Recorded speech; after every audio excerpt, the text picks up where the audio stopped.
Hey everyone, welcome back in inspire and pious classes. आज हम लोग केमिस्ट्री का एमसीक्यू करेंगे और आज ये लास्ट पार्ट होगा। इसके थ्रू हम लोग रिवीजन कर लेंगे और हमारा केमिस्ट्री आज कंप्लीट हो जाएगा। फिर कल हम लोग बायो शुरू करेंगे। तो चलिए देखते हैं कि पहला क्वेश्चन क्या है। तो पहला क्वेश्चन है कि यूरेनियम 238 में न्यूट्रॉन की संख्या कितनी है। तो यहाँ जो इलेक्ट्रॉन और प्रोटॉन जो दिया होता है उसको घटा करके, यानी कि 238 को 92, 238 में से 92 घटा देंगे तो 146 आ जाएगा, यानी कि ऑप्शन सी राइट आंसर होगा। इसको घटाने पे न्यूट्रॉन की संख्या प्राप्त होती है। मनुष्य के लिए हानिकारक विकिरण कौन सा है। तो मनुष्य के लिए हानिकारक विकिरण जो है वो पराबैंगनी किरणें होती हैं, जैसे ऑप्शन डी राइट आंसर होगा। पेट्रोलियम किसका जटिल मिश्रण है। तो पेट्रोलियम जो है वो प्रोपेन और ब्यूटेन का जटिल मिश्रण होता है, यानी कि ऑप्शन ई राइट आंसर होगा। गोबर गैस संयंत्र का आविष्कार किसने किया था। तो गोबर गैस संयंत्र का आविष्कार सीबी देसाई के द्वारा किया गया था, यानी कि ऑप्शन ए राइट आंसर होगा। साबुन के साथ तत्परता से झाग न बनने वाला जल कौन सा होता है। तो ये कठोर जल होता है, यानी कि ऑप्शन डी राइट आंसर होगा। साबुन के साथ तत्परता से झाग नहीं बनता है कठोर जल में, और मृदु जल में तत्परता से झाग बन जाता है। निम्न में कौन सी गैस का उष्मांक सर्वोच्च होता है। तो यहाँ जो ब्यूटेन का है उसका उष्मांक उच्च होता है, यानी कि ऑप्शन ए राइट आंसर होगा। किस अम्ल का उपयोग सीसा संचायक बैटरी में किया जाता है। तो इसमें सल्फ्यूरिक अम्ल का उपयोग किया जाता है, यानी कि ऑप्शन ए राइट आंसर होगा। सीसा संचायक बैटरी में सल्फ्यूरिक अम्ल का प्रयोग होता है। अम्ल वर्षा किनके पर्यावरण प्रदूषण से बनता है। तो अम्ल वर्षा जो है वो नाइट्रस ऑक्साइड और सल्फर डाइऑक्साइड के प्रदूषण से बनता है, यानी कि ऑप्शन ए राइट आंसर होगा, नाइट्रस ऑक्साइड और सल्फर डाइऑक्साइड। जल की संशुद्धि में कौन सा रसायन प्रयुक्त होता है। तो जल की संशुद्धि में पोटेशियम परमैंगनेट का यूज होता है, यानी कि ऑप्शन बी राइट आंसर होगा। जल को शुद्ध करने के लिए पोटेशियम परमैंगनेट। हवा का वाष्प घनत्व होता है, हवा का वाष्प घनत्व 14.4 होता है, यानी कि ऑप्शन डी राइट आंसर होगा। पानी और चाक के मिश्रण को पृथक किया जा सकता है, पानी और चाक के मिश्रण को अवसादन विधि के द्वारा अलग किया जा सकता है, यानी कि ऑप्शन ए राइट आंसर होगा। माइका क्या है। तो माइका जो है वो विद्युत का कुचालक है, यानी कि ऑप्शन ए राइट आंसर होगा। माइका जो होता है वो विद्युत का कुचालक होता है। शुद्ध जल का क्वथनांक फ़ारेनहाइट स्केल पे क्या होता है। तो शुद्ध जल का क्वथनांक जो है वो फ़ारेनहाइट स्केल पे 212 डिग्री होता है, यानी कि ऑप्शन डी राइट आंसर होगा। सोडा वाटर बनाने के लिए कौन सी गैस प्रयोग की जाती है। तो सोडा वाटर बनाने के लिए CO2 गैस का प्रयोग होता है, यानी कि ऑप्शन बी राइट आंसर होगा। ग्लूकोज का रासायनिक सूत्र क्या होता है। तो ग्लूकोज का रासायनिक सूत्र जो है वो C6H12O6 होता है, यानी कि ऑप्शन बी राइट आंसर होगा।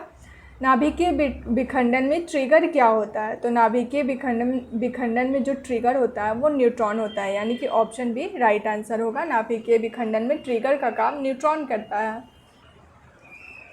बहुलक नायलॉन का पहली बार विकास तथा बाजारीकरण किया गया। तो ये कहाँ पे किया गया था बहुलक का। तो ये न्यूयॉर्क में किया गया था, यानी कि ऑप्शन सी राइट आंसर होगा। सभी भारी रेडियो सक्रिय तत्व अंतिम रूप से परावर्तित होते हैं। तो अंतिम रूप से ये सीसा में परिवर्तित होते हैं, यानी कि ऑप्शन बी राइट आंसर होगा। जितने भी भारी रेडियो सक्रिय तत्व होते हैं वो अंतिम रूप से सीसा में परिवर्तित हो जाते हैं। रंजक व खाद्य पदार्थ बनाने में प्रयोग किया जाता है। तो रंजक और खाद्य पदार्थ बनाने में कैरामल का यूज होता है, यानी कि ऑप्शन ए राइट आंसर होगा। आधुनिक आवर्त सारणी आधारित है। तो आधुनिक आवर्त सारणी जो है वो परमाणु क्रमांक पर आधारित है, यानी कि ऑप्शन सी राइट आंसर होगा। और जो प्राचीन आवर्त सारणी जो है वो परमाणु भार पे आधारित होता है, लेकिन आधुनिक आवर्त सारणी जो है वो परमाणु क्रमांक पे होता है। एनटीपी पर किसी गैस के एक मोल का आयतन कितना होता है। तो 22.4 लीटर होता है, यानी कि ऑप्शन डी राइट आंसर होगा। अपमार्जक क्या है। तो अपमार्जक जो है वो शोधक अभिकर्ता का काम करता है, यानी कि ऑप्शन डी राइट आंसर होगा। आरडीएक्स का पूर्ण रूप क्या होता है। तो आरडीएक्स का पूर्ण रूप होता है रिसर्च डेवलप्ड एक्सप्लोसिव, यानी कि ऑप्शन सी इसका राइट आंसर होगा। आरडीएक्स का फुल फॉर्म होगा research developed explosive. Bullet proof पदार्थ बनाने के लिए कौन सा बहुलक प्रयुक्त होता है? तो बुलेट प्रूफ बनाने के लिए पॉलीकार्बोनेट्स यूज होता है, यानी कि ऑप्शन डी राइट आंसर होगा।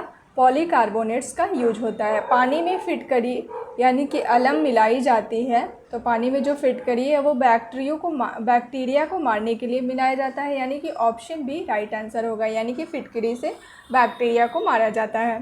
प्रयोगशाला में यूरिया का संश्लेषण सर्वप्रथम किसने किया था? तो प्रयोगशाला में सर्वप्रथम वोहलर के द्वारा किया गया था। ये जो यूरिया का संश्लेषण जो किया गया था वो वोहलर ने किया था, यानी कि ऑप्शन ए राइट आंसर होगा।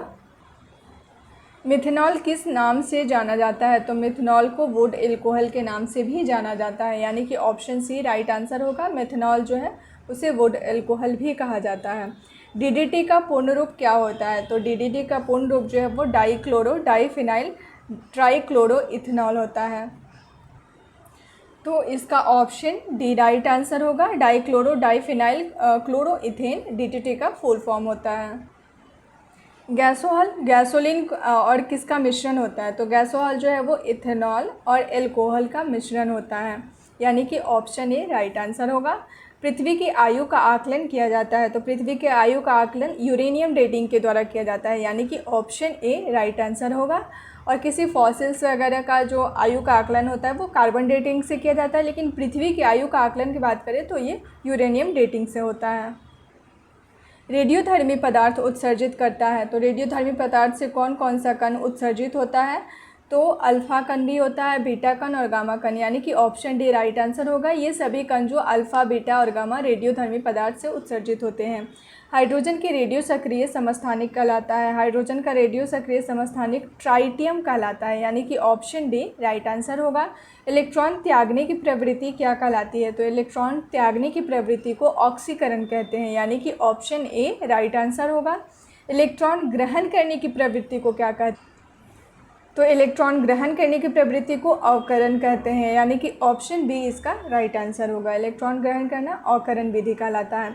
पीएच मान का निर्धारण किसने किया था? तो पीएच मान का निर्धारण सोरेनसन ने किया था, यानी कि ऑप्शन डी इसका राइट आंसर होगा। पीएच मान सोरेनसन के द्वारा दिया गया था। तो आज हम लोगों ने 35 क्वेश्चन के थ्रू ये जो भी केमिस्ट्री का बचा हुआ पार्ट था उसका हम लोग रिवीजन कर लिए हैं, और आज केमिस्ट्री एमसीक्यू और थ्योरी दोनों फॉर्म में कंप्लीट हो चुका है, और कल से हम लोग बायो की शुरुआत करेंगे। तो चलिए फिर मिलते हैं नेक्स्ट सीरीज के साथ नेक्स्ट वीडियो में। Thanks for watching.